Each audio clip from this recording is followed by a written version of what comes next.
Hey guys, HuShang here. Welcome to another Starcraft 2 lesson. In today's video, we're going to be looking at a Protoss gameplay. I played against Mouse. And Mouse is a Master 1 Terran. And today I put on a specific constraint for myself. So the constraint is that I have to try and get more ahead. Now I know we have a lot of newer players here, so this is I think it's Artosis, right?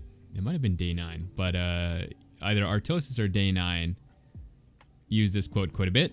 And so when I was learning StarCraft, this was a super prevalent idea of mine. And the idea is that, when you're ahead, don't attack, try to get more ahead.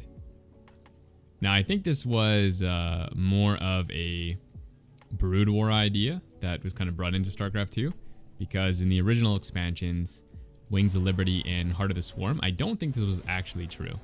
I think in those expansions, when you're ahead, you should just go kill your opponent. And this kind of has changed in Legacy of the Void a little bit.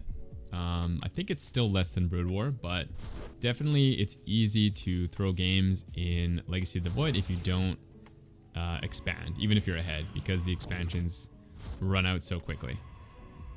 So the idea in this game is to, even if I feel like I can go kill the opponent, to force myself to pull back and continue to try to gain a lead.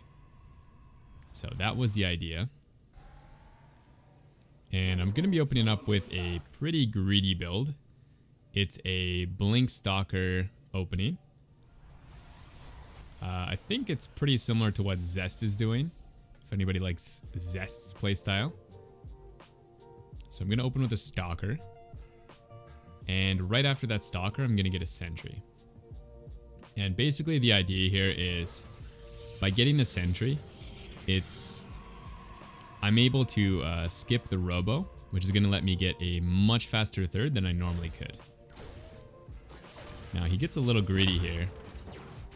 Right there. He probably could have escaped, but instead he comes back. And unlucky for him, with this build, you don't get your tech quite as fast as normal. And so he wasn't able to see that I'm going Twilight, which is nice for me. We're going to grab one more Stalker, and then I'm actually just going to get Blink and take my third. So it's an insanely fast third base. But it's still safe because you have that Sentry, so you can use a Hallucinated Phoenix. I wouldn't recommend anybody, newer to the game use this build though, because it is quite challenging. And you don't really have a lot of great info before you take this third. So if they're doing some kind of huge attack, you're going to need to be very sharp with the response. So I wouldn't recommend it. So third base is going to go down at what is this, 340? So this is like the fastest third base you can get in this matchup. Very, very greedy. While this game is picking up, I just want to let you guys know that there's a couple free ways you can support the channel. So if you guys are liking all the content I'm putting out lately, I have some Amazon affiliate links in the description. So if you use those links, just to buy normal stuff you're going to buy anyways, then that will be supporting some Squad Shang stuff directly. So more update on that. Probably next month we'll have enough to do some cool events. Also, just come hang out with us on Discord. There's a link in the description, so you guys can just join that. I scouted the opponent there, and I saw just a standard 1-1-1. But what I did notice was the Starport had a tech lab. So that's a pretty good indicator that he's opening Raven, especially when you see that there's no research on the tech lab. So at this point, I'm kind of realizing he's most likely macroing. He's probably not doing a push. So that's why I'm able to just sneak in my forge here and not make too many units. And if he was doing some sort of push, then these Blink Stalkers would likely see it, and then I can respond accordingly. So right here, I know, okay, he's macroing, he's got his tank at home. I can basically, start my transition. And then this Hallucinated Phoenix is going to confirm You know, is he doing some sort of 3-1-1 push, 3 barracks, 1 factory, 1 starport, which is just a really common attack? Or is he going for, you know, a fast third base? So in this case, I'm going to see that he's going for a pretty fast third. And if you were able to notice, his barracks were not put on the tech labs yet, so I know he can't have stim, which is probably one of the most critical things to realize in this matchup. Is even though they have, you know, maybe a ton of units here when my stalkers are poking, or when my observer sees what they have, there's no way that they can attack us because their army is completely trash. So you see me getting a second robo here. I'm gonna grab a 4th base in a second, and there's really not much my opponent can actually do. He has like, what, 10 Marines and they don't have stim, so I mean, 3 zealots and 8 stalkers can beat that. No problem. So I don't really need to make any more units here. I'll get an immortal. I'll start getting some key units that you know, are going to be great moving forward in the game, but I'm not going to invest into anything that's not as good later on.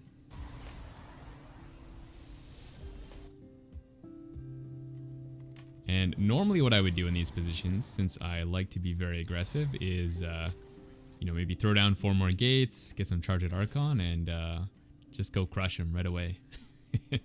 But since the limitations today, is that the right word?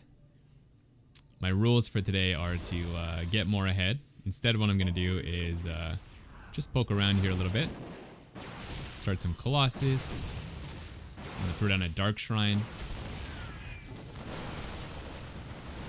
I could get a second forge as well, but I think the second forge is just a little bit boring. If I get the second forge, then I don't have too much gas to play with. I kind of just need to sit here. So instead, I got the Dark Shrine. I'm also going to get some cannons, some shield batteries.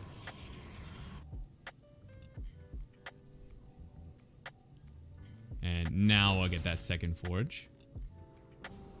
But this way I just have a little bit more money to play with. We can do some DT attacks in a little bit. And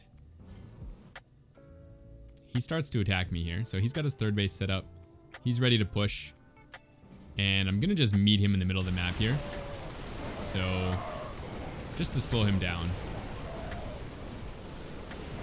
I kind of misjudged the situation, but we're able to back up a little bit and just get kind of at a range of the tanks. Not fully out of range, but enough to kind of save the Colossus. And these Immortals are doing immense work here. Now, I probably should have pulled back, but I couldn't quite see all these units. So I didn't actually realize there was 2 more tank siege there. So we did lose our Immortals, which is kind of annoying, but it's not really possible for him to push me here, because I have a couple cannons at the base, plus a shield battery. I haven't used the overcharge, and I would have another full warp in. So I sent the DTs across. I definitely could have played this safe and just had those kill the units, but I really didn't think he had any opportunity to push me here. So I'm going to send those DTs in. And we're going to work on rebuilding this army and getting our probe count up to an insane number. Now these DTs pretty much win me the game right here. That was actually an insane number of kills. I think that was like 16 SCVs. So we're feeling really, really good here. This is again one of those situations where if I wasn't playing by this constraint, I would probably build a sick army here and go kill them. But because I'm trying to play by this constraint, I'm going to take a 5th. And I'm going to just focus on really developing the complexity of my army. So we're adding in some Colossus. I'm thinking ahead a little bit here. I want to get rid of these Zealots. But we're, you know, 130 supplies, so there's no reason to get rid of those so quickly. And he's also pushing here. So I have a DT kind of slipping by in a couple locations. I'm going to send 1 to each side base so I can see when he's expanding. And I can afford to have quite a few less units here. because I have the shield battery, I have the cannons. I'm going to sacrifice a couple units here at the front. That was a bad trade, but now he has no siege tanks, so he has to push in here quite aggressively, which means the next fight there was really good for me. On the minimap, you can see that I can see exactly how many bases he has. This is because I left one unit at each base. And this is something you can't do with the All Army hotkey. This is probably one of the most punishing things if you use the All Army hotkey, is you can't do what I'm doing right now and see these expansions. So it's really, really important that you don't use that key for this reason. And I guess in PvZ as well, you can't really have a unit in your wall, so that's also pretty punishing. Okay, so we're kind of sitting out on the map here. We have really good map vision. I should have a pylon at the very top of this map and at the very right side. So that's a little bit sloppy from me. So something we could work on there. Maybe one in the middle as well would be nice. But our map vision's pretty nice. We see exactly, you know, what he's up to. And because I'm playing so defensive, I'm just going to mine as much gas as I possibly can. When you're playing aggressive, you want to mine a lot of minerals. When you're playing defensive, you want to mine a lot of gas. So we have our disruptor transition coming in. I think we have a fair amount already. And I'm going to start that Stargate transition. So the plan was to go into carriers. I wonder if that tank was there the whole time since that last push. So he drops here, but I have an overcharge and 3 cannons, so we really slowed him down quite a bit there. And during that time, we managed to catch up. And I'm just going to snipe these medevac because I don't want him to pick up and boost into my main, which would be super annoying to deal with. You can also see that during this, I put one of my, I think it's a zealot in the middle of the map. So I know that he's not doing a secondary attack here. If he was, I'd have to split my army up a little bit better there.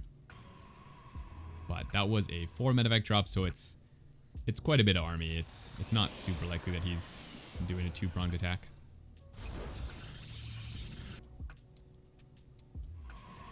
So next stage after the disruptor tech is to go into carriers. So that's what we're setting up right now. Fleet beacon, 2 more stargates.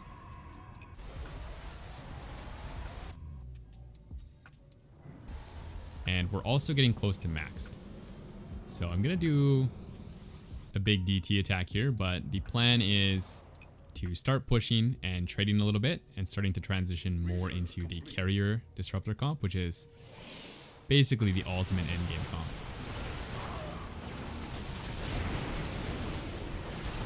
Now he's adding on 2 factories here, which I'm not exactly sure what the plan was there. Maybe just tanks, but really not a good place for the factories.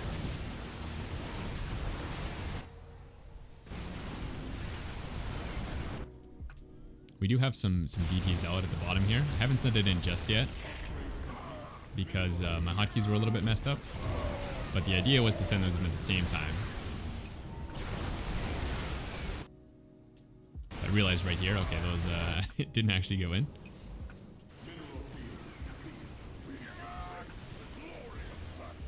And yeah, so this was an interesting game, like an interesting limitation on myself, because I feel like this game was a lot easier to win than, in some ways at least, than the games I usually play. So getting more ahead, just playing super defensive, playing into the end games.